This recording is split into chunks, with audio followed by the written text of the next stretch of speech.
মাত্র ৩ বছর ব্যবধানে একই ছেলের কাছে আমাদের দুই বোনের বিয়ে হয়েছিল। ইচ্ছা না থাকলেও শেষ পর্যন্ত বড় বোনের স্বামীকে জীবনসাথী হিসেবে বিয়ে করতে হয়েছে। আমার নাম লিজা, আমার বাড়ি বাংলাদেশের ফেনীতে। আমরা মোট ৩ ভাই বোন। ভাই বড়, তারপরে আপু, তারপরে আমি। 2010 সালে আমি যখন ক্লাস 9-এ পড়ি, আমার আপু পছন্দের ছেলের সাথে পারিবারিকভাবে বিয়ের আলাপ আলোচনা হয়। বিয়ের আগে তাদের সম্পর্ক ছিল প্রায় 5 বছরের মতো। দুলাভাই এবং আপু দুজনে ক্লাসমেট ছিল, আর স্কুল থেকে নাকি তাদের সম্পর্ক ছিল। আপুর সাথে আমার বয়সের তফাৎ প্রায় 8 বছরের মতো। আপু আর দুলাভাই যেহেতু একই ক্লাসে পড়তো, তাই দুলাভাই আমার থেকে প্রায় 8 থেকে 9 বছরের মতো বড় হবে। এত আয়োজন করে যে ছেলের সাথে নিজের বড় বোনকে বিয়ে দিলাম, সেই ছেলেকে নিজের বর হিসেবে পেতে হবে, এটা যে আল্লাহ আমার কপালে রেখেছিল সেটা কখনো চিন্তা করতে পারিনি। আমার এসএসসি পরীক্ষার আগে আমার বোনের সাথে দুলাভাইয়ের বিয়ে হয়ে যায়। আমাদের পরিবারে খুব ভালো সম্পর্ক ছিল, তাই বিয়ের পরেও তেমন কোনো সমস্যা হয়নি। বিয়ের 2 বছর পর্যন্ত সব ঠিকঠাক ছিল, আর 2 বছর পর আমার আপু প্রেগনেন্ট হয়ে যায়। আপুর প্রেগনেন্টের সময় আমার বিয়ের কথাবার্তা চলছিল। যেহেতু আমি কলেজ পর্যন্ত চলে আসছি, আমাদের পরিবারের সব মেয়েরা কলেজে উঠলে বিয়ে হয়ে যায়। খুব বড় চর, ভার্সিটির ফার্স্ট ইয়ার অথবা সেকেন্ড ইয়ারের মধ্যেই বাবা মায়ের পছন্দের ছেলের মধ্যে আমাদের ফেনীর স্থায়ী ছেলের সাথে আমার বিয়ে ঠিক হয়ে যায়। পাত্রপক্ষ আমাদের বিয়ে নিয়ে একটু তাড়াহুড়া করছিল, কিন্তু আমার বোনের যেহেতু গর্ভবতী, তাই সবার ইচ্ছা ছিল বোনের বাবু হওয়ার পর যেন আমার বিয়েটা হয়। আমার বোন যেন আমার বিয়েতে অনেক আনন্দ করতে পারে। বিয়ের তারিখ পিছিয়ে রেখে আমাকে রিং পরিয়ে দিয়ে গিয়েছিল। প্রেগনেন্সির শেষ সময় আপু আমাদের বাড়িতেই ছিল, তাই দুলাভাইয়ের প্রায় সময় আমাদের বাড়িতে যাওয়া আসা করত। আর আপু যেহেতু প্রেগনেন্ট ছিল, তাই বেশিরভাগ সময় দুলাভাইয়ের যা কিছু প্রয়োজন হতো আমি দেওয়া নেওয়া করতাম। সেজন্য আমি দুলাভাইয়ের পছন্দ অপছন্দ সম্পর্কে আমার খুব ভালো একটা ধারণা হয়ে গিয়েছিল। একদম শেষ পর্যায়ে শুনি বাবু পেটের মধ্যে এমনভাবে আছে, সিজার না করলে বাবুকে বের করা একদম সম্ভব নয়।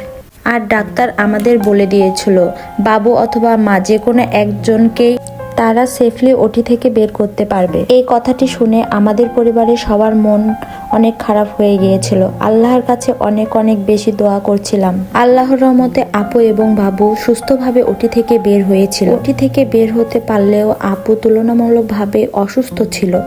বাবু হওয়ার ঠিক 3 দিনের পর হাসপাতাল থেকে আমাদের বাসায় নিয়ে আসা আগে আপু এই ছোট শিশুটাকে আমাদের কাছে রেখে দুনিয়া ছেড়ে চলে যায়। সেই দিনটা ছিল আমাদের পরিবারের কাছে বড় একটা শোকের দিন। 3 দিন হাসপাতালে ছিলাম। আপু আমাকে প্রায় সময় বলতো, আমি যদি চলে যাই তাহলে তুই আমার বাচ্চার দায়িত্ব নিবি, তুই আমার স্বামীকে দেখে রাখবি, আমার সংসারটা তুই গুছিয়ে রাখবি, তোর মতো করে আমার বাবুকে কেউ কখনো আদর করবে না।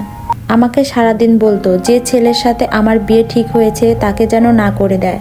আমার চাচিরা ফুবিরা যারা দেখা করতে আসতো সবাইকে বলতো আমার বাবা মাকে রাজি করিয়ে আমার বিয়েটা যেন আমার দুলাভাইয়ের সাথে দেওয়া হয়। যিনি দুনিয়া থেকে চলে যাবে সে হয়তো আগে থেকে জানতো তার সময় হয়ে গিয়েছে, তাই হয়তো আমাদের বারবার করে বলতো। আর আমার যার সাথে বিয়ে ঠিক হয়েছিল তার সাথে বেশ কয়েকদিন কথা বলার পরে আমাদের মধ্যে একটা ভালো সম্পর্ক হয়ে গিয়েছিল। এই 3 দিনের বাচ্চার দায়িত্ব কে নেবে আর আমার বিয়েটা কার সাথে হবে, এটা নিয়ে আমার পরিবারের চিন্তা হয়ে যায়। হাসপাতালে থাকা অবস্থায় দুলাভাইকে আপু অনেকবার আপু চলে যাওয়ার পর দুলাভাই যেন আমাকেই বিয়ে করে। শেষ পর্যন্ত পারিবারিকভাবে দুলাভাইয়ের সাথে কথা বলা হয়, আর দুলাভাই সম্মতি জানায় আমাকে বিয়ে করবে। মাত্র 3 দিনের বাচ্চাকে কখনো দুলাভাই একা বড় করতে পারবে না। আমাকে যেহেতু আংটি পরিয়ে গিয়েছিল কিন্তু বিয়ে হয় নাই, তাই দুলাভাই নিজে এসে আমাদের বলেছিল, তুমি চাইলে আমার বাচ্চার দায়িত্ব নিতে পারো, তোমার মতো করে হয়তো অন্য কোনো মহিলা দায়িত্ব নিতে পারবে না।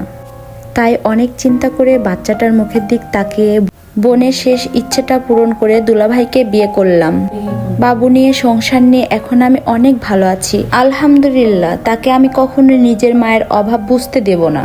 মাঝে মাঝে আমি চিন্তা করি যদি আমার বিয়ে হয়ে যেত তাহলে আমি কি করতাম এই বাবুর জন্য, আমার ময়না পাখিটা কি হতো, কে তাকে দেখতো। আল্লাহ অবশ্যই উত্তম পরিকল্পনাকারী, সেজন্য হয়তো তখন আমার বিয়ে হয় নাই। এই গল্পটি আমাকে ফেনী থেকে এক আপু পাঠিয়েছেন। বোনের প্রতি বোনের ভালোবাসা অন্যরকম। সবাই ভালো থাকবেন, আর কে কোথায় থেকে আমার ভিডিওটা দেখতেছেন কমেন্ট করে জানাবেন। আল্লাহ হাফেজ।